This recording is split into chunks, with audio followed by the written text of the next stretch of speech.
కావాల్సి వచ్చింది.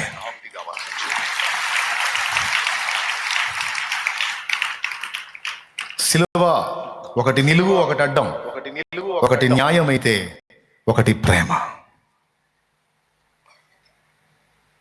పాపికి శిక్ష పడటం న్యాయమైతే మరి ఆ శిక్ష పడిన పాపిని తప్పించడానికి ప్రేమ ప్రేమ ప్రేమ కృప.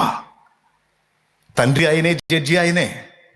జడ్జిగా శిక్ష విధించాడు, తండ్రిగా ఆ శిక్షను తానే మోసి అటు కృపను, సత్యమును, న్యాయమును, ప్రేమను రెండింటినీ గెలిపించడానికి తను బలయ్యాడు.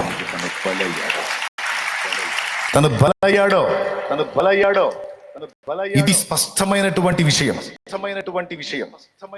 ఈ విధంగా న్యాయాన్ని గెలిపించి, ప్రేమని గెలిపించి, రెండింటిని గెలిపించడం కోసం తను బలైనటువంటి వేరే వ్యక్తులు ఎవ్వరు నాకు ఏ మతములో కనబడలా. నేను 4 గోడల మధ్య కూర్చొని చెప్పట్లా, బాహాటంగా అందరి ముందు, ఇక్కడే కాదు లక్షల మంది ముందు పబ్లిక్ మీటింగ్లు కూడా చెప్పా. అందుకే చాలా మంది అన్యులకి నేను నచ్చను.